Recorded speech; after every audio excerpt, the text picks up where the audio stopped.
Sejam todos muito bem-vindos a mais um episódio do Tudo Sobre Marcas. Aqui eu converso com líderes que não seguem modismos, mas criam novos caminhos. Pessoas que constroem marcas, comunidades e impacto real com visão, coragem e consistência. Eu sou Natan, fundador da Ruptura Design, artista, empreendedor e host do podcast Tudo Sobre Marcas. E juntos a gente vai explorar algumas ideias hoje e estratégias que estão moldando o futuro da construção de marcas no mercado, com líderes que impactam de forma real. E hoje, sejam todos muito bem-vindos após essa introdução, eu estou extremamente honrado, assim, eu estou realmente muito feliz de receber uma pessoa de peso aqui do setor varejista para estar trocando ideia com a gente. Ela é referência em construção e crescimento de marcas locais no Brasil, formada em administração pela FEA USP, com MBA na Vlerick Business School, na Bélgica, e pelo IBMEC, construiu uma trajetória de mais de 15 anos na Nielsen, hoje conhecida como NQ, ajudando grandes empresas como Nestlé, Unilever, P&G e Barilla a desenvolver estratégias de lançamento de produtos e crescimento de mercado no Brasil, Bélgica e Itália. Em 2018, ela decidiu transformar essa experiência em impacto para outro lado do mercado. Cofundou a Locali, com o propósito de levar inteligência estratégica e conhecimento de grandes marcas para pequenos negócios do varejo de alimentos. Desde então, já ajudou centenas de marcas locais a conquistarem espaço no setor varejista, vendendo e se tornou uma das principais vozes na defesa do potencial das marcas locais brasileiras. Hoje eu recebo assim, com uma imensa honra Leila Okumura. Seja muito bem-vinda. Muito obrigada, Natan, pelo convite. Fico muito feliz pelo papo. Espero poder agregar com os tópicos que você tem abordado no seu podcast. Obrigada pelo convite. E eu que agradeço. A gente está muito feliz de receber a Leila hoje. É um assunto que a gente tem muito interesse aqui no estúdio e eu acredito que o varejo ele é um mercado que tem muito a ser falado sobre produto, principalmente porque a gente abordando muito sobre branding, a gente sabe como é complexo esse universo e como envolve diversas coisas que o produtor precisa estar atento na hora de entrar com o produto para competir ali na gôndola. Então, é muito satisfatório poder ter uma pessoa que é tão referência assim falando com a gente hoje. Tá? Então, para já começar a nossa conversa, Leila, eu queria, como eu te falei no off ali, eu estudei um pouco das tuas entrevistas já, um pouco da tua história. Então, eu queria escutar de ti como é que foi para tu chegar nesse lugar. Eu escutei em uma das tuas entrevistas que tu comentou que essa ideia da Locali, ela nasceu de uma ida à Itália que tu teve lá, né, nos supermercados, e tu viu esse sortimento muito maior de produtos lá, e quando chegou no Brasil, nossa, era tudo muito igual, não tinha tanta variedade, né, lá tem uma variedade muito maior. Então, queria entender como é que tu saiu de representante comercial, de bater de porta em porta, né, depois de quase 15 anos aí na Nielsen, ali como tu falou, para esse modelo de comunidade tão incrível que tu tá agora com a Locali. Como é que foi essa trajetória para ti? Bom, você comentou muito bem, né, a descrição da minha jornada corporativa e de grandes empresas. Então, comecei na Nielsen, fiquei na Nielsen 15 anos, e essa base foi muito importante, porque eu sempre trabalhei com inovação, testando novos produtos para as grandes empresas. Então, esse olhar no mercado de inovação, de tendência, de novo produto, o que funciona, o que não funciona, foi o que eu fiz a minha vida inteira na Nielsen para as grandes. E eu morei 7 anos na Europa, né? Eu tive a oportunidade de atender grandes empresas na Bélgica e na Itália, e essa experiência me trouxe exatamente essa visão diferente de mercado do que é possível em termos de diversidade de marcas e produtos. Então, eu tive o prazer de poder ir em supermercados em outros países, e para mim era quase uma viagem de turismo ali no supermercado, de você conhecer novas marcas, novos ingredientes, novos produtos, e isso era muito legal. E quando eu voltei para o Brasil, ainda estava trabalhando pela Nielsen, eu fui me readaptar ao mercado, e eu fui fazer visita a campo.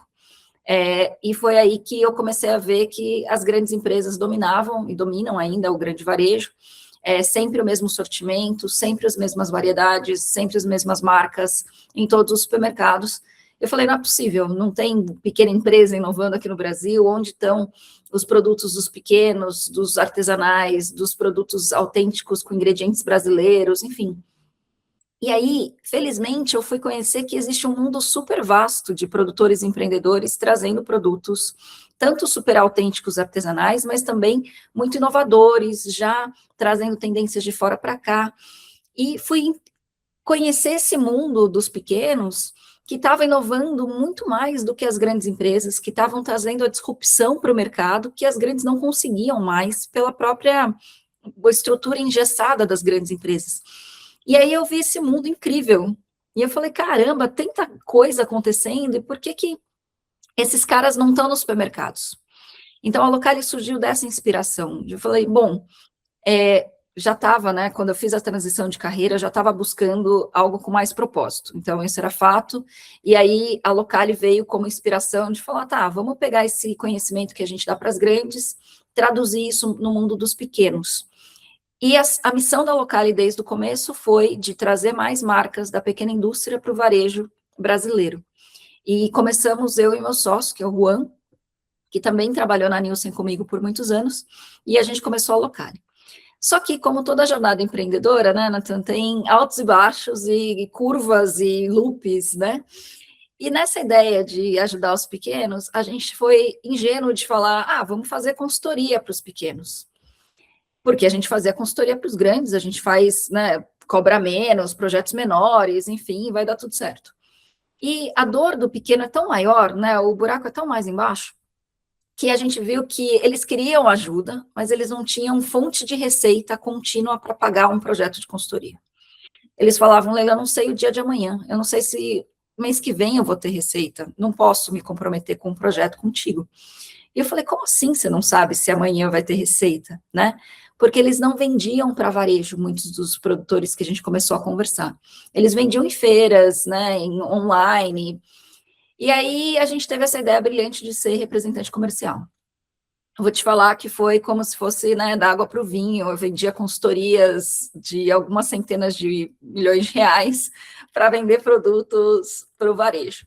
Fizemos isso durante 2 anos, foi incrível como experiência. Para a gente que foi, né, saiu do corporativo para o dia a dia do empreendedor, eu posso dizer que eu coloquei a mão na massa mesmo. Eu passava o dia inteiro de carro, indo, visitando o varejista, apresentando produtos. Foi uma experiência muito incrível e foi importantíssima para a Locali.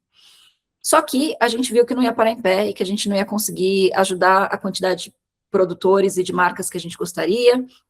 A gente nunca foi vendedor, eu principalmente não sou vendedora, eu sou super analítica, sofria com aquilo. E nessa transformação, a gente entendeu também, a gente quis fazer algo tecnológico, teve 2 anos aí de uma plataforma que conectava marcas e varejistas, até a gente chegar no ponto da questão que foi. Não era o problema, a razão pela qual marcas não estão nos supermercados, não é por falta de conexão. É fácil chegar no varejo, é fácil apresentar para o comprador. O difícil é entender o jogo do varejo. O difícil é conseguir fazer o produto realmente ter sucesso. E para o produto ter sucesso, precisa mais do que vendas. Precisa de marca, precisa de posicionamento, precisa saber negociar, precisa saber atuar no ponto de venda, fazer trade, fazer giro. Tem muito mais envolvido do que só essa conexão marca e varejista, né? E foi aí que a gente construiu o que é a Locali hoje. Hoje a Locali é um dos maiores ecossistemas de geração de conhecimento específico para fundadores e empreendedores de marcas locais que querem escalar seus produtos nos supermercados. A gente se especializou nisso, a gente trabalha com isso, né? A Locali tem 8 anos. Eu só falo sobre isso o tempo todo aqui na Locali. E hoje a gente tem uma das maiores comunidades, né, se não a maior comunidade de empreendedores de marcas locais do Brasil, são mais de 400 membros ativos que têm o mesmo sonho, têm o mesmo objetivo, e acho que a gente encontrou o nosso lugar e o nosso lugar de impacto, de trazer um conhecimento que não existe hoje em outro lugar, de trazer essa experiência toda de Nielsen, né, toda experiência também dos 8 anos de Locali, em algo que seja tangível e palpável e, mais importante, que consiga realmente ajudar quem está nessa jornada. Então, basicamente é isso. Perfeito, perfeito, maravilhosa. Incrível, eu achei muito fantástico o propósito da Locali, né? Eu vi tu falando um pouco sobre isso em uma das entrevistas que essa ideia ela chegou em um momento em que tu estava atrás de propósito, né? De legado, de entender, cara, o que eu vou deixar para a sociedade, o que eu vou deixar de marca no mundo, né? E e isso nas grandes empresas, nas grandes corporações é algo que, como tu falou mesmo assim, é algo que gira, né? É algo que eles estão olhando para o número e tu não tinha ninguém ali olhando para essa galera que é pequena, que está ali no começo, né? Então, eu achei fantástico o propósito da empresa de vocês e eu acho que é uma história muito rica, né? É muito legal tu ver essa trajetória. A gente passou muito por isso no começo também. Eu querendo viver de arte no início, assim, foi nascendo numa família de interior ainda, sabe? Foi difícil, né? Então eu me identifico com a tua história, assim, sabe? E eu acho fantástico poder conhecer e saber um pouco mais disso. Tá? Então, agora já dito essa parte inicial, eu queria entender da tua visão, assim, com essa experiência, principalmente da parte de representação comercial que tu teve de produtos, assim. O que na tua visão vai ser a diferença entre um produto que performa do que um produto que ele é muito bom em qualidade, né, seja em composição, em fabricação, enfim, do que um produto que de fato vai performar, vai ter giro dentro do supermercado? Essa é uma questão que a gente reflete muito aqui, Nathan, do que faz uma marca dar certo e uma marca que, né, tem um bom produto e não dá certo, né? Hoje, se a gente pensar, tem muitos produtos de muita boa qualidade, mas que bom produto não sustenta, né, performance, principalmente no varejo, só tendo um bom produto. Então, dentro da nossa metodologia, do que a gente desenvolve aqui, tentou resumir isso em 4 grandes pilares, né, que eu acho que são fundamentais para qualquer marca e qualquer empreendedor que queira ter sucesso operando no varejo, principalmente. Então, a primeira coisa é diferenciação de produto, que a gente chama de proposta de valor vencedora. É encontrar o seu ângulo de diferenciação, mas não uma diferenciação, eu quero ser, né, tudo é azul, eu vou lançar um negócio cor-de-rosa. É a diferenciação que seja realmente relevante para o mercado. Não é trivial, né, de como chegar nisso, porque hoje são 18 mil produtos lançados todos os anos, né, tem todo tipo de inovação possível, mas como é que você consegue se posicionar num lugar real de diferenciação. Então, esse é o primeiro ponto. O segundo é vendas estratégicas, que é saber como crescer no varejo, qual varejo você vai vender, como negociar com o varejo, como fazer essa parceria realmente dar certo de uma forma saudável para os dois lados. O terceiro pilar é giro, porque a gente fala muito de varejo, mas o mais importante para crescer no mercado é ter giro, ou seja, é você não só vender para o supermercado, mas o supermercado conseguir vender para o consumidor final. E o giro hoje é um dos grandes gargalos das marcas, tá? Porque eles acham que o supermercado vende por mim, o canal vende por mim. E é muito não isso, né? Uma vez que você entra no canal, você precisa trabalhar com o canal para a venda acontecer efetivamente. E aí o quarto pilar que a gente trabalha muito, que é a construção de marcas memoráveis. Eu não acredito hoje no mercado de bens de consumo, quando você vende alimentos e bebidas, que um produto consegue performar sem ter uma construção de marca atrelado a ele. Então, apesar de serem pequenos, de marca ser uma construção de longo prazo, precisa acontecer e precisa estar dentro da composição da indústria, né? Então, quando a gente fala de performance no varejo, eu sempre estou falando desses 4 pilares. Não dá para fazer um e mais ou menos o outro, sabe? Precisa pensar e precisa estruturar para conseguir parar em pé essas 4 posições aí dentro da indústria, tá? Perfeito, perfeito. E aí, dentro dessa trajetória, quando o produto entra no mercado, a primeira dor, então, desse produtor, enfim, dessa pessoa que vai querer vender ou entrar dentro do supermercado, é conseguir vender essa ideia para o supermercado, né? Para o supermercado abrir espaço na gôndola para ele colocar o produto dele lá. Acredito que esse seja o primeiro desafio, né?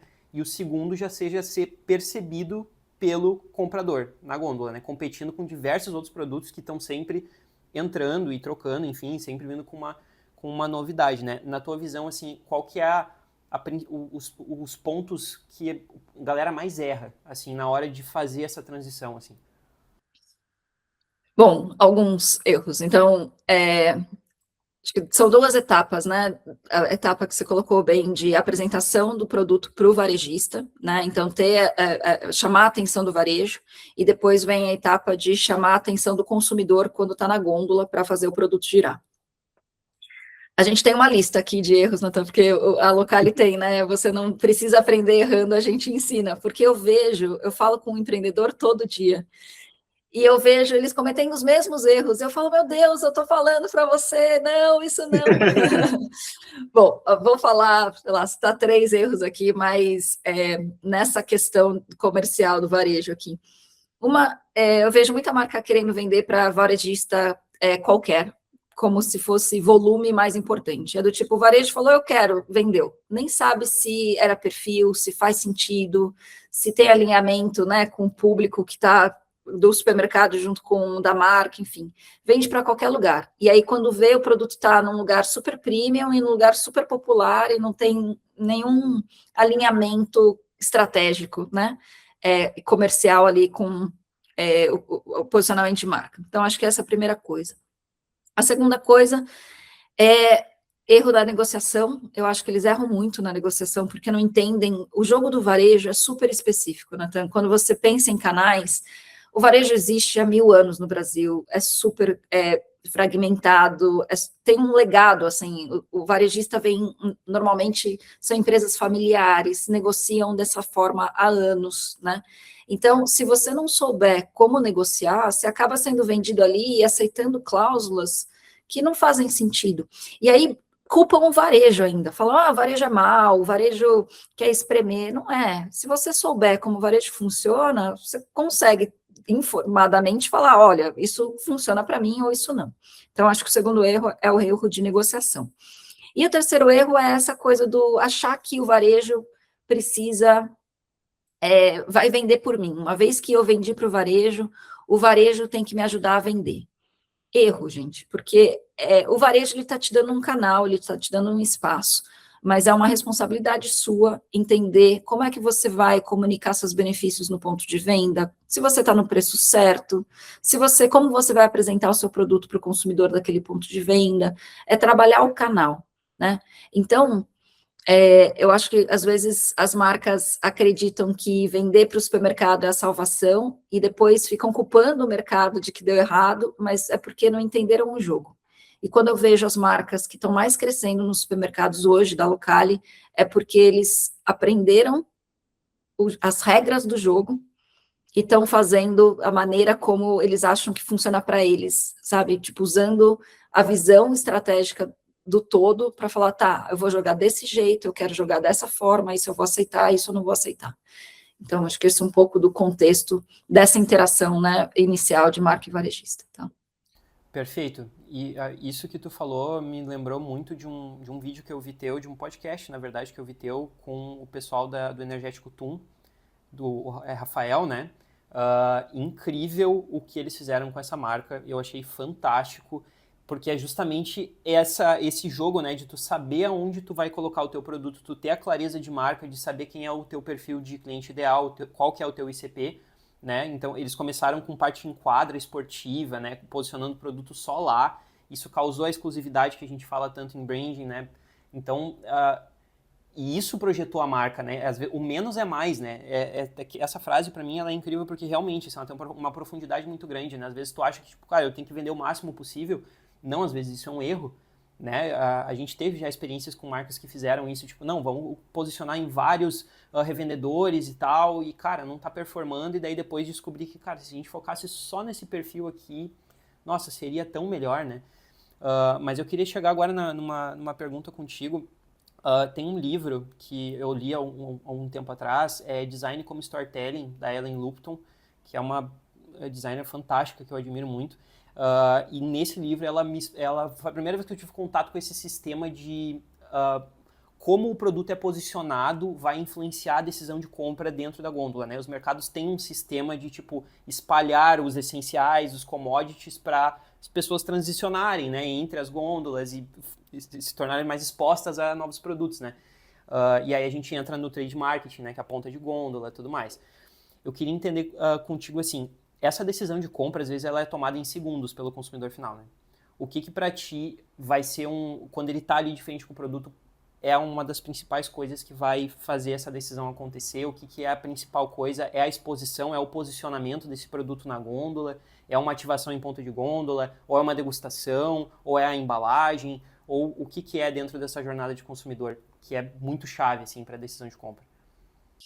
Eu acho que é uma composição de coisas no final, mas se eu precisar elencar o que é mais importante, o que eu acho que tem mais impacto, eu pensaria em dois fatores iniciais, que um é estar posicionado no lugar certo de consumo. Porque para novos produtos não é trivial, né? Eu tenho visto vários erros no varejo disso. Então, por exemplo, águas proteicas estão sendo colocadas do lado de energéticos, Uhum. porque estão em latas, e a lata tem um formato que parece um energético, mas a água proteica ela vai competir com os shakes proteicos, muito provavelmente.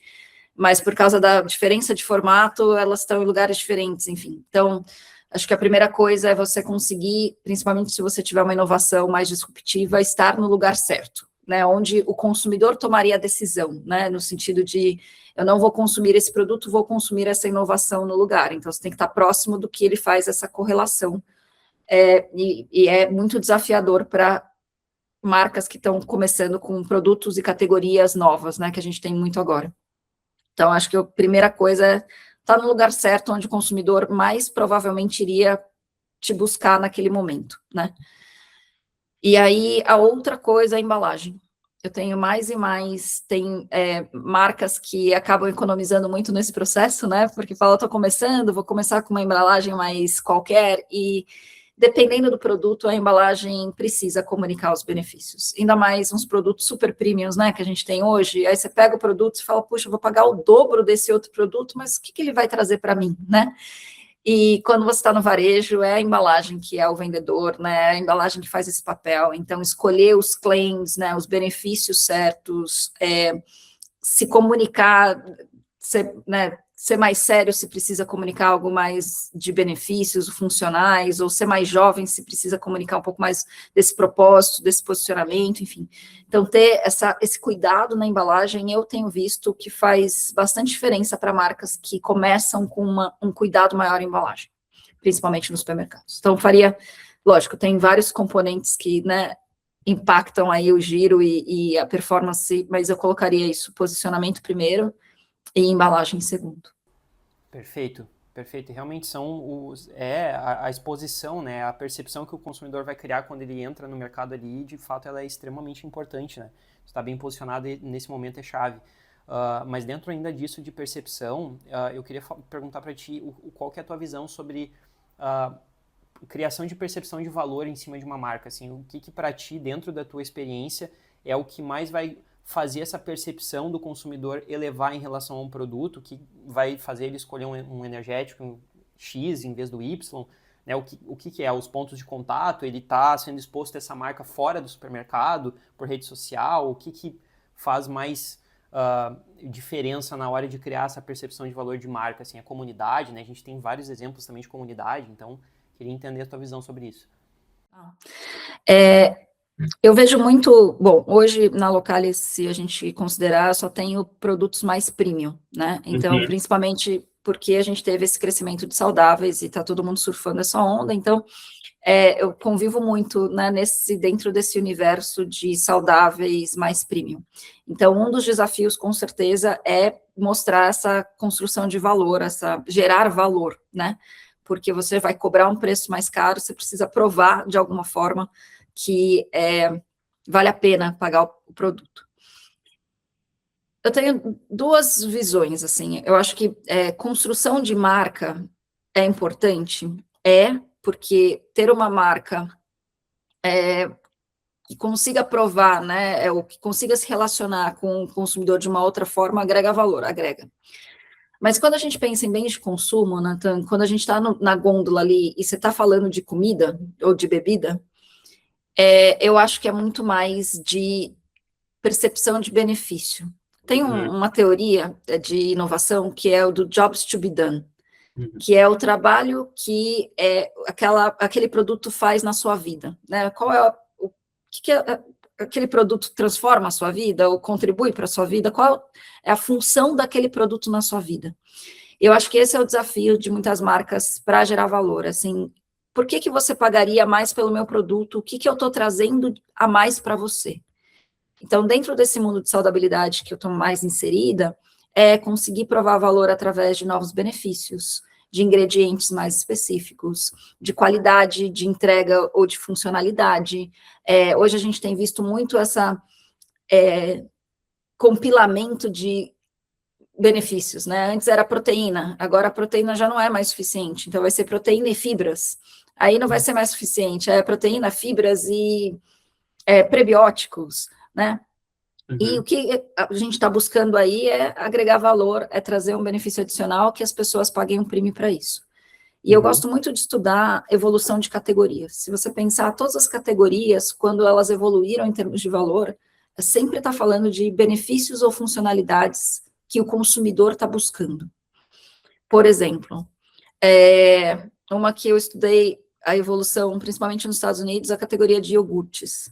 Antes, iogurte era quase água, super adoçado, um negócio que você comia de manhã, mas não tinha muito nutriente, não tinha muita funcionalidade, era algo com leite ali, gostosinho, no café da manhã.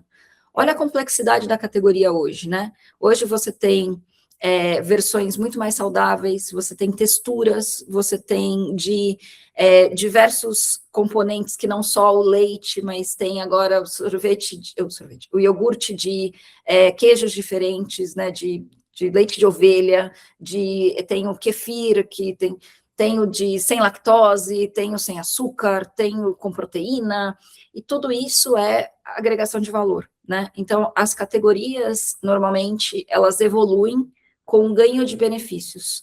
Não só de funcionais, eu falo muito de funcionais porque estou imersa nesse mundo de saudáveis, mas pode ser embalagens novas, né, formatos diferentes que são mais úteis para o consumidor. Enfim, tem várias formas de inovar aí, mas é isso. Eu acho que quando a gente fala de alimentos e bebidas, eu acho que tem uma composição de construção de marca, mas vindo atrelado com um benefício que o consumidor esteja buscando ou esteja precisando, né, de algo que traga valor e funcionalidade para a vida, né, da pessoa, justifique ela consumir esse produto no dia a dia. Com certeza, com certeza. E aí a gente entra naquela área de também não ter um produto que comunica apenas uma funcionalidade ali para a pessoa, mas aí tu tem outros 50 que fazem a mesma coisa ou que estão competindo ali muito próximos e não tem um diferencial de marca realmente que agregue, né? Eu lembro de um exemplo que tu citou da Death Water, né? Da água... Isso, água ali, isso aí. Eu acho fantástico esse exemplo. Aqui no Brasil a gente tem alguns exemplos, né, de produtos que são simples na minha visão, mas que tiveram um branding muito bem feito, uma construção de marca muito bem feita, como os Sucos do Bem, que para mim é um case muito interessante de design, assim, eu acho que é um case muito legal de se analisar isso, assim, né, que como eles conseguiram atrelar essa funcionalidade que tu trouxe, né, a uma marca muito única, muito original e que conseguiu se conectar emocionalmente com o consumidor de uma forma diferente e saltou na gôndola. Né, porque realmente, assim, desde que lançou esse produto em específico do Suco do Bem, aí eu lembro que foi uma febre, assim, né, quando o cara entrava, saltava, assim, nossa, que legal, que interessante esse tipo de design, né, e eu queria entender de ti, assim, unindo essas duas áreas, assim, como tu falou, é importante ter os dois setores, a construção de marca e a parte funcional. Qual que é o papel como que eu consigo contar uma história, agora falando de um produtor mais premium ali, que tem uma relação bem afetiva com o seu produto, que a gente sabe como isso é frequente, né? Geralmente as pessoas elas criam produtos por necessidades próprias, né? Então, geralmente tem uma conexão emocional ali. Como que eu consigo fazer essa narrativa se manter dentro de um produto funcional que vai estar ali na gôndola, sem perder essa essência e conseguir se conectar com o consumidor final? Eu acho que hoje tem sido um grande desafio, assim, dos empreendedores essa questão, Nathan, porque eu vejo, assim, eu trabalho com empreendedor o tempo todo, eu vejo a paixão que eles têm, eu vejo a beleza que tem todo o processo produtivo, o cuidado, mas muito pouco a gente conhece esse cuidado, porque a marca tem essa dificuldade de se comunicar, né, de se expressar, e muitas vezes a história... Você falou, né, do storytelling, ele é complexo, porque a marca não tem é difícil sintetizar de uma maneira que seja fácil de ser transmitida constantemente, né? Então, eu vejo toda essa beleza, mas eu vejo esse desafio. E para mim tem 2 pontos que as marcas precisam considerar nessa construção de marca. Uma é o ângulo de diferenciação, porque às vezes a gente vai muito pela beleza do negócio, então tem muita gente falando de sustentabilidade, né, que eu acho que é super importante, as pessoas mais jovens principalmente estão olhando para isso, só que quando eu falo de sustentabilidade, eu sou a pessoa que olho para o consumidor sempre, né, eu fiz pesquisa a minha vida inteira, então não é só falar o que você quer falar, né? Essa conexão emocional tem que ser, eu estou te ajudando a alguma coisa, não só, né? Eu estou te dando algo incrível, que além disso você está contribuindo para ser sustentável, né? Mas precisa ter algo incrível antes. Então, acho que essa é a primeira coisa, a gente saber contar a história de forma que seja atraente para o consumidor, não só que seja bonita. E a outra coisa que eu acho importante é constância. Marca, principalmente para pequenas empresas, que não têm canais e dinheiro para ter frequência muito alta, precisa ter constância. É quase falar a mesma coisa toda hora. Então, por exemplo, por muito tempo da Locali, ninguém entendia o que a Locali era. Ninguém entendia. Falava, meu, a Locali faz o quê? Porque a gente queria falar que a Locali faz tudo, a Locali é isso, a Locali é aquilo, e não tinha uma clareza, ou uma consistência. E hoje, a Localia começou a crescer porque eu falo uma frase toda vez, toda hora você vai ver, eu sou Leila da Localia, eu ensino centenas de marcas locais a escalar as vendas nos supermercados. Então, eu falo para quem eu atendo e o que eu faço. E é isso o tempo todo. Então, faz 2 anos que eu falo isso. E essa constância é o que constrói marca. Então, quando a marca, a gente trabalha com os empreendedores, e eles falam, meu produto é gostoso, meu produto tem esse sabor, eu sou sustentável, eu sou funcional, eu falo com quem malha, eu falo com quem gosta de natureza, eu falo com... Essa dispersão dificulta essa construção de marca. Então, eu acho que precisa ter consistência e se comprometer em falar a mesma coisa o tempo todo, para se conectar com o consumidor dessa forma, porque senão é só barulho, né? Não é uma construção. E exige disciplina e exige clareza de como você vai se posicionar, né? Então, é algo que mais marcas precisam, né, praticar, assim, para conseguir construir essa marca mais forte no mercado. Com certeza, eu concordo plenamente. E agora entrando passando já para um segundo estágio, seguindo nessa mesma linha de clareza, né? A gente está falando bastante de clareza, assim, sobre a própria marca. Quando uma marca local, ela começa a ganhar um pouco mais de corpo, um pouco mais de faturamento, né? A gente está começando a ter um pouco mais de giro, começou a chegar em mercados, começou a ter recompra, né? Começou a querer crescer. E ela vou perguntar para ti assim, um exemplo, tá? Chegou uma marca em ti, Leila, eu quero começar a escalar mesmo, assim, eu quero começar a ganhar escala. Qual que são os primeiros sinais que tu nota, assim, que tipo, não tá pronto para escalar ainda, mais um pouco de maturidade? O que tu identifica, assim, que é um padrão que, tipo assim, tem esse momento também, quero te questionar se existe esse momento que a empresa se emociona e tipo, vamos começar a escalar, vamos começar a criar mais produtos, ou vamos expandir uma linha, enfim. Tem. Eu tenho muito da teoria do famoso product market fit, sabe? Parece algo trivial, assim, né? A gente falou muito sobre isso, mas eu sou obcecado sobre isso, que é ter a proposta de valor vencedora. Uhum. E muita gente cresce na força da venda, né? Então, todo mundo começa a vender, tem um time comercial incrível, e aí fala, tô faturando tantos milhões, e olha só, agora, né, posso crescer mais. E quando você olha de perto, você vê a força que precisou para vender, para o negócio acontecer, a quantidade de dinheiro que foi investido, e aí, para mim, é um sinal claro de que a proposta não está pronta. Porque quando você acerta na proposta, as coisas fluem, aí você começa a ver a performance no ponto de venda ser efetivamente exponencial. Então, para mim, o fator-chave quando eu identifico, faço o diagnóstico de uma marca que vem para a Locali encontrou a proposta de valor ou não? E qual é a métrica mais fácil de encontrar isso? Tem um livro que eu gosto muito que chama Ramping Up Your Brand, é um livro americano, de um estudioso de marcas de bens de consumo americana, e ele tem um termo que chama Sales Velocity, e o Sales Velocity é a venda por ponto de venda ao longo do tempo. Então, ao invés de você olhar só o seu faturamento cresceu, eu quero ver se você, mês a mês, o quanto você está faturando em uma loja. E o que acontece com marcas que não têm com a proposta de valor muito acertada?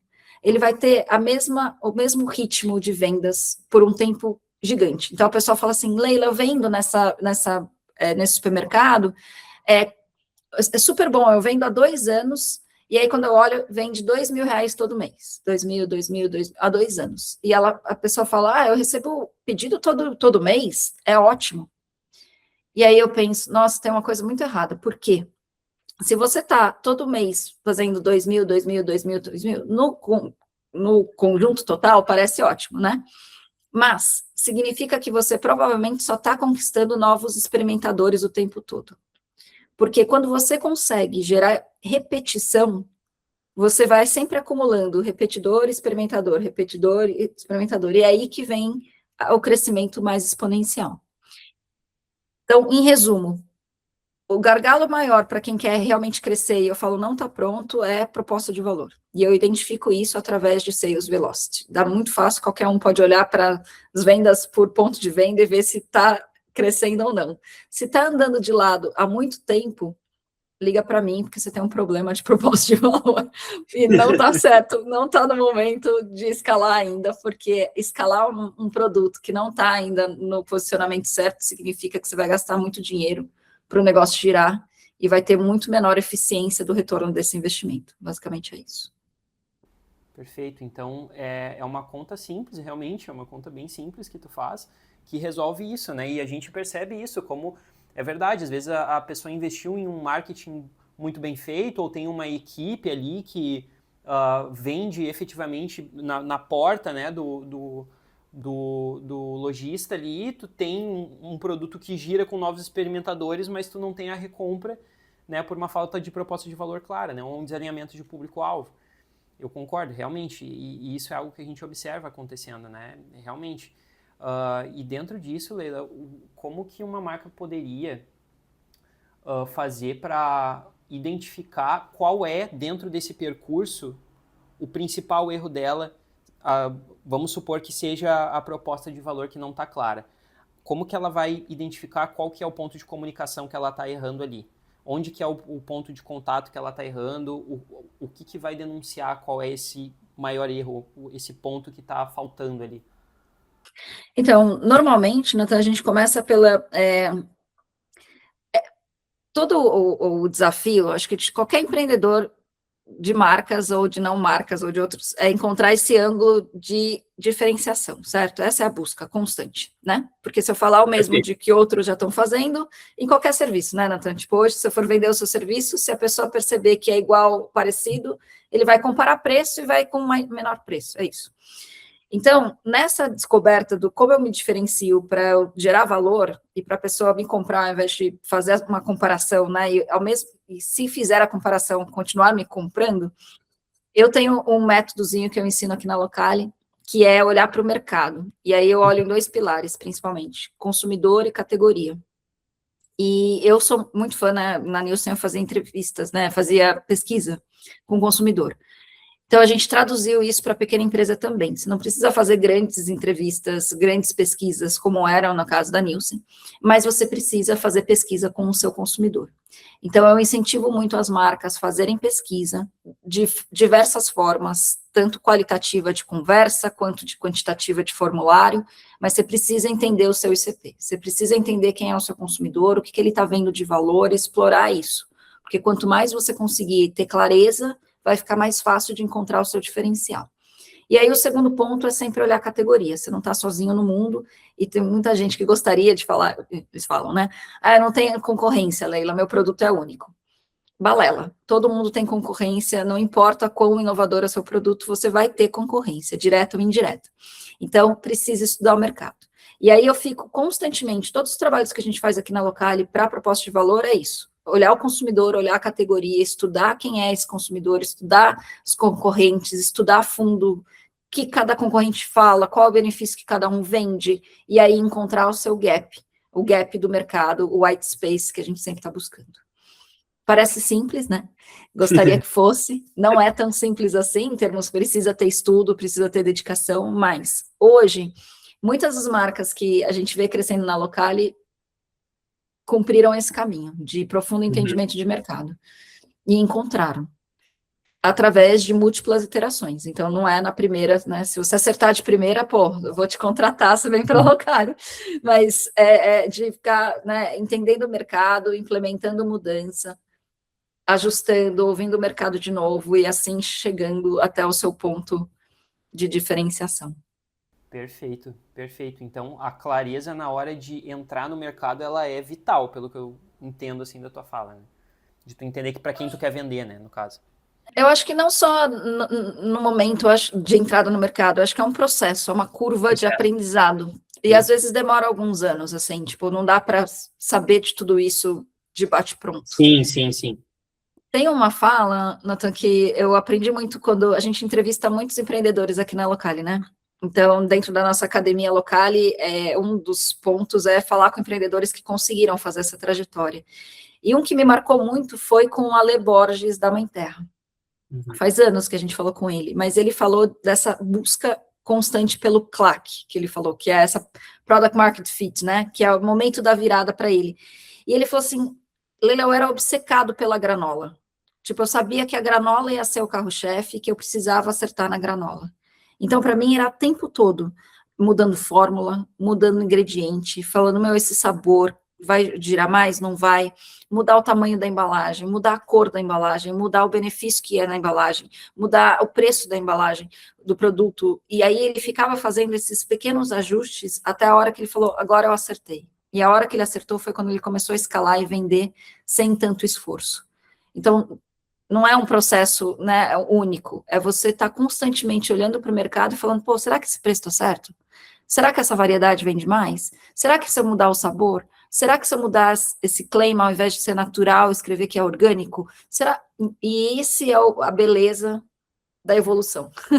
E como as marcas pequenas não têm dinheiro para colocar isso tudo num laboratório e fazer isso com pesquisa, se aprende na vida, no mercado, lançando e melhorando e relançando e assim vai até conseguir chegar nessa proposta, nesse posicionamento que realmente vai brilhar o olho tanto do varejista quanto do consumidor. Exatamente, exatamente. A gente percebe muito isso, assim, eu concordo plenamente contigo, realmente é um processo, né, que as empresas passam por até achar esse CP perfeito, porque perfeito nunca vai ser, né, mas digo, esse CP ideal, né, porque no nosso processo aqui de criação de marca, a gente passa muito por essa imersão reflexiva, né, tipo, entra com o cara, entende a concorrência, entende tal, beleza, o que vocês querem, qual que é a proposta de valor, até a gente conseguir chegar em um design. Eu não acredito em um design que não traga dinheiro de volta, sabe? Isso é uma questão do nosso setor que ela é latente, assim, sabe? Tem muito... Eu passei por muitos trabalhos já durante a minha carreira de pessoas que investiram um valor enorme ali em design de marca, identidade visual, e tipo assim, cara, passou 2 meses, chegaram em mim, cara, não está funcionando, não é isso, não me representa e tal, e não retornou o investimento. Né? Então, porque não teve esse estudo. Né? Eu acredito muito num design que ele seja estratégico, porque é isso que os grandes fazem. Né? Então, o design, na minha visão, o branding, ele tem que devolver dinheiro. Né? E principalmente para o pequeno, isso, na minha visão, faz muita diferença. Tu ter já desde o início, sabe? Tu ter algo estruturado, tu ter algo pensado, porque impacta. E eu já vi isso na prática, sabe? Como tu entrar com algo já bem definido, com uma clareza mínima inicial ali para quem tu quer vender, com um visual legal, alinhado à proposta de valor do teu produto, como isso impacta, né? Então, por mais que tu vá evoluindo durante o tempo, tu ter essa base é muito, dá uma ajuda muito grande, né? Então, com isso, Leila, tu comentou, aí eu chego onde o ponto que tu tinha comentado no início, da memória, tá? Tu falou muito sobre memória quando tu abriu o podcast, e eu queria entender a tua visão sobre isso em relação ao produto. Como que um produto consegue conquistar um espaço na memória do consumidor e não ser só mais um experimentador ali que pegou um produto, consumiu e tal, achei legal, muito bom e nunca mais tive recompra? Como que uma marca atinge isso? Bom, acho que primeiro é clareza do benefício, ou desse jobs to be done que a gente fala, né? O que a pessoa, o consumidor, ele precisa entender o que ele ganha com esse produto. Então, acho que tem que ter clareza nisso para conquistar a primeira compra, né? A repetição, eu acho que é uma combinação da entrega do prometido, né? Então, o produto entregou o que você prometeu, né? Eu estou satisfeito com o que eu esperava. É esse match, né? De expectativa versus entrega. Às vezes você promete muito, entrega pouco, ou às vezes você promete na medida certa e entrega na medida certa, então é esse equilíbrio. E a outra coisa que eu tenho refletido muito, Nathan, que eu acho que as marcas que conseguem, têm mais sucesso nessa repetição, nessa, né, de fazer parte da vida do consumidor, que é exposição e constância. Porque entrar na rotina de alguém é um desafio enorme, né? Tem muita coisa que você faz por, por automático. E, às vezes, você gosta de um produto, mas que você esquece dele porque ele não está na sua rotina. Tem um exemplo. Eu estou consumindo um produto, não vou citar porque faz parte da Local, mas que eu achei o máximo, assim, para comer de lanchinho da tarde, do café da manhã. Comprei um monte. Tem que preparar antes. Eu esqueço. E o produto é ótimo. E aí, toda vez que eu vou querer, eu falo, pô, esqueci de novo. E aí, o que eu sinto falta dessa marca? De ela estar me impactando. Pô, eu comprei. Me impacta com e-mail, com remarketing, me impacta no Instagram, de eu lembrar, sabe? Oh, olha eu aqui de novo, olha eu aqui de novo. E eu acho que essa repetição precisa ter, porque senão você não muda comportamento, né? Você não entra na rotina. Então não adianta uma marca fazer um trabalho enorme para experimentação e depois ela desaparece da vida do consumidor. Precisa ter um jeito de impactar, seja pelo método mais tradicional do e-mail constante ali, mas hoje a gente tem mil coisas, né? Remarketing, de estar dentro do ambiente que a pessoa frequenta. Então, se eu visse uma marca no meu inbox, mas eu visse no meu Instagram, daí eu fosse na academia, visse essa marca de novo, aí, pô, vou lembrar, né? Toda hora falar, pô, vou comer aquilo de novo, tão gostoso, né? Então, acho que tem essa frequência de repetição que é super importante para gerar essa entrar na rotina, né, de estar na memória mais constantemente, precisa de disposição. E é por isso que é tão importante para a marca, quando é pequena, pensar em foco, né? Porque para dar certo, você falou do exemplo da Atum, né? A Atum resolveu postar só em Florianópolis. E em Florianópolis, eles devem ser uma das marcas mais conhecidas de energético lá, porque foca, e nesse foco eles conseguem trazer repetição, disposição, né? E aí entra na rotina do consumidor. Exatamente. E eu achei incrível que nesse podcast ele falou algo que nunca... Na verdade, vocês dois comentaram sobre algo que não saiu da minha cabeça, que tipo assim, cara, a gente vive em uma bolha que a gente não se dá conta. E aí, tu tem uma marca que ela começa a crescer e ela é muito grande só naquela região, para as pessoas que moram ali, parece que essa marca é muito maior do que ela de fato é, né?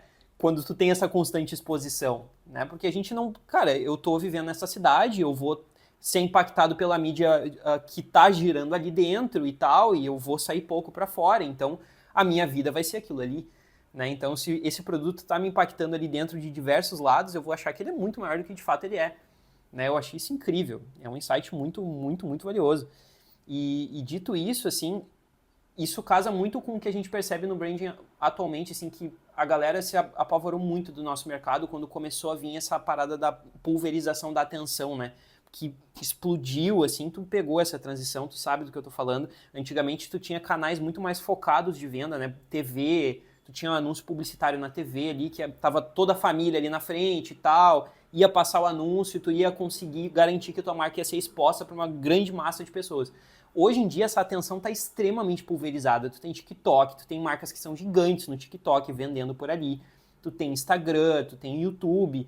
E aí tu tem os influenciadores que entraram nesse pacote junto e começaram a se tornar embaixadores de marca e tudo mais.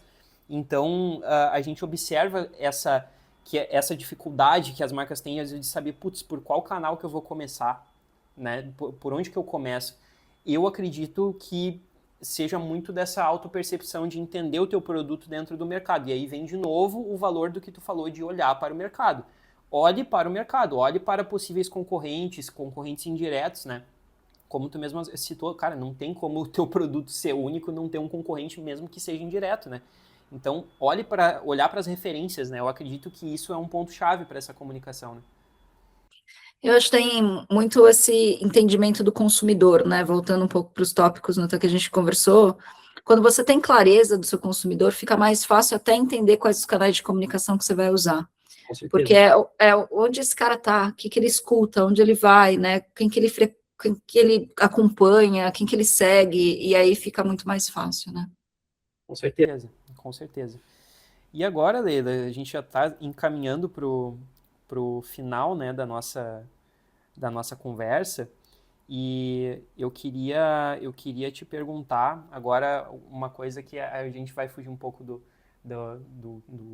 foco do trabalho, mas eu queria entender a tua experiência de carreira mesmo, como é que foi para ti fazer essa transição com tudo isso que tu viveu durante esse tempo, desde a fundação da Locali, chegar em um momento de transição de carreira ali, que tu citou em uma das entrevistas que tu estava chegando na faixa dos teus 40 anos e tu olhou para trás e falou, não, eu vou realmente arriscar nisso aqui. Como é que foi o sentimento de transicionar? Como é que foi essa pressão também? Como é que foi a tua experiência de entrar nesse mundo e transicionar completamente a tua vida para dentro do empreendedorismo? Como é que foi essa experiência para ti? Agora que você está me perguntando, já faz, né, 8 anos que eu estou nessa jornada empreendedora e foi uma transformação interna, assim, profunda, viu, Nathan? Porque você é jovem ainda, então tem um pouco aí dessa vivência ainda para ter, e eu era uma pessoa que tive uma carreira corporativa de muito sucesso, assim, eu cresci muito, eu tive oportunidades incríveis, né, eu tinha posições na Nielsen altas, e eu acho que eu vivia nesse mundo da performance, da exigência, da entrega, do resultado sempre, e muito num ritmo desenfreado, que acho que muitos executivos hoje vivem no mercado, né? E a transformação veio da Locali, é uma transformação interna, assim, profunda, de revisão do que é importante para mim, de dar valor para o que realmente para mim tem valor, né? De abdicar de status, de dinheiro, de acreditar em algo que você sabe que você acredita, mas que não está dando certo. Tem muita gente que, e eu acho que essa é a beleza do empreendedorismo também. Por muito tempo no empreendedorismo, você fala, eu estou fracassando num nível assim, tipo, horrível, tá um fracasso total, mas você continua, porque você acredita, né? E eu acho que é de uma humildade, assim, que você precisa ter contigo, principalmente quando você veio de uma carreira de sucesso, para falar tudo bem. Se as pessoas me julgarem, tudo bem, se negócio não der certo, tudo bem, porque o que eu quero é ter tido a experiência de ter tentado, de ter tido a oportunidade de seguir o que eu acredito dentro de mim, não do que o mercado espera. Então, a transição de carreira, para mim, foi uma mudança de vida, assim, eu acho que se as pessoas que me conheciam na época de executiva e de época hoje de Locali, vai ver um lado diferente, assim, eu tenho hoje um lado que me cobro menos, ou que busco me cobrar menos, que tem uma satisfação real do dia a dia, do que eu estou construindo, um prazer de criar, de errar, de acertar, de criar de novo, sabe? Então, acho que uma virada importante, e eu acho que eu não sobreviveria se eu continuasse no corporativo, né? É uma jornada fácil? Não é. Não é mesmo, gente. Empreendedorismo, para quem está lá no dia a dia, é sofrido. Tem dia que você fala, vai dar certo, tem dia que você fala, não vai dar certo, tem dia que você fala, vou ganhar dinheiro, tem dia que você fala, definitivamente não vai dar dinheiro isso aqui. Então, é uma questão de fé, de coragem e fé, sabe? E é isso. Então, acho que foi uma transformação para mim de vida, de pessoa, de olhar o mundo de outra forma. E não sei, não tem certo e errado, mas tem funcionado para mim hoje. Incrível, incrível. Admiro muito a tua coragem de ter feito essa transição. Eu tenho a oportunidade de ter uma pessoa que passou por isso. A minha esposa, ela é 9 anos mais velha que eu e ela transicionou da área da saúde. Então, ela saiu de um atendimento de pronto-socorro para dentro do branding. Então, foi algo assim totalmente, né, da noite para o dia, e a gente criou a empresa junto. Então, eu peguei toda essa transição dela, essa mudança de mentalidade que tu falou, essa mudança de perspectiva de mundo, e realmente é incrível poder presenciar isso e ver como o empreendedorismo muda a gente, né? Muda totalmente, assim. Como tu falou, a tua humildade, todos os teus valores de vida são impactados por essa transição e eu amo, né? Realmente, eu fiquei só 2 anos iniciais ali na CLT e já pulei de cabeça e fui, né? Depois que eu comecei a empreender, eu comecei a empreender com 19 para 20 anos. Hoje eu tô com 24, quase 25, então eu tô há alguns anos aí, mas foi muito cedo, né? Então eu tive pouco tempo de CLT, né? Eu tive pouco tempo dentro do corporativo. Mas foi suficiente para eu entender que eu não queria aquilo. E comecei a empreender, né? Então, acho fantástico a tua história e queria te agradecer mais uma vez por ter tido esse tempo de vir conversar com a gente. Para mim é uma honra muito grande poder conversar contigo, tá? E para finalizar o nosso episódio, a gente tem uma tradição aqui no Tudo Sobre Marcas, que é pedir uma frase para o convidado, né? Que tu nos mandou aqui no nosso briefing. E a frase que tu mandou, eu fiquei muito curioso, que é: todo mundo está travando uma batalha sobre a qual você não sabe nada. Seja gentil sempre. Eu achei incrível essa frase. Eu queria que tu explicasse o significado dessa frase para ti. Interessante que você linkou isso, né, com esse momento de transformação, mas essa frase, para mim, ela mudou a minha perspectiva, porque eu acho que esperava sempre, dentro do meu mundo corporativo e também da minha cultura japonesa, né, do meu background aí, eu esperava sempre das pessoas perfeição e excelência. E eu achava que isso era o que todo mundo deveria alcançar na vida: excelência, performance, resultado. E à medida que você vai ficando mais velho, você vê que existem 1000 outras coisas que acontecem na sua vida, que não é só, né, não é só vou performar, existem 1000 coisas, né, você está trabalhando, mas você está, sei lá, você perdeu alguém na sua família, você está trabalhando e você está enfrentando uma doença, você está trabalhando, mas você está numa relação ruim, você está trabalhando. E aí essa frase me impactou, porque nessa mudança de carreira, nessa mudança de percepção de vida, de trazer vulnerabilidade para o dia a dia, que para mim não existia na minha vida. Então, pensar que todo mundo está travando uma guerra, uma batalha pessoal, né? Que você não sabe. Você está trabalhando com a pessoa, mas você não tem ideia se ela está bem, se ela está mal, se ela está sofrendo, se ela não está sofrendo. Então, tem esse espaço de vulnerabilidade, de aceitar o que vem. E isso tem me ajudado muito nas interações com as marcas, assim, eu interajo com as pessoas, às vezes eu não sou bem tratada, ou as pessoas não estão no mesmo sintonia que eu. E aí, antes, o que talvez para mim fosse ser, pô, essa marca não está preparada, esse empreendedor não está querendo fazer, né? E hoje poxa, não sei da vida dela, eu não sei o que ela passou, eu não sei o que ela está passando. Deixa eu dar o melhor de mim e eu vou, assim, criar o melhor que eu posso, né? Então, eu escolhi essa frase porque, para mim, ela me guia no meu dia a dia como empreendedora, e eu acho que me torna mais humana e faz o trabalho que eu tenho feito de construção da Locali mais genuíno e autêntico do como a gente entrega, que é muito diferente do que eu fazia quando eu era executiva. Então, acho que é um aprendizado e um lema para mim, para eu constantemente me lembrar de que a vulnerabilidade é importante, que o olhar para o outro é importante, e que eu quero construir uma empresa mais humana e que tenha mais sentido, não só em resultados financeiros, mas em propósito mesmo. É isso. Perfeito, perfeito. Fantástico, fantástico. Eu estou muito, muito, muito feliz. Mais uma vez eu vou falar isso, de poder conversar com a Lê, de poder escutar isso de ti, poder entender um pouco mais da tua história, perceber como essa transição foi importante para ti, como esse marco, né, de transição ele impactou toda a tua vida. É fantástico. Eu acho que esse episódio foi incrível e eu queria já partir para o nosso encerramento aqui. Queria já te pedir, Leila, para tu quiser abrir as tuas redes sociais para o pessoal, divulgar um pouco sobre a Locali, onde é que a gente te encontra online, quais são os endereços ali. Bom, o mais fácil, eu acho que a gente é mais ativo no Instagram, então é @locali, local.e. No Instagram, eu também sou bem ativa no LinkedIn, se vocês quiserem conectar comigo, Leila Kumura. E também para conhecer mais sobre a Locali, entrar no site da Locali, www.locali.com.br. Acho que é isso. Perfeito, show de bola. Bom, gente, então a gente caminha agora para o encerramento do episódio. Agradecer a Leila por mais uma vez por estar aqui conversando com a gente. Muito obrigado. Obrigado a todas as pessoas que estão nos escutando. Quem tiver pelo Spotify, a gente tem a parte no YouTube também, tá? O episódio vai estar disponível no YouTube também. Galera do YouTube, acessem o Spotify também para a versão em áudio, beleza?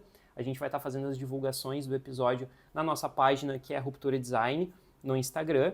E tudo sobre marcas no YouTube, tudo sobre marcas no Spotify, tá, gente? Acessem também a nossa newsletter, tudo sobre marcas, no LinkedIn. A gente fala bastante sobre arte ligada à ferramenta de negócio lá, como ferramenta de diferenciação. Então, a gente tem uma newsletter que está crescendo ali no LinkedIn, acompanha lá, a gente fala bastante sobre isso. E vamos ter uma newsletter linkada a esse episódio também, né? Falando um pouco mais sobre esse tema que a gente abordou tanto hoje.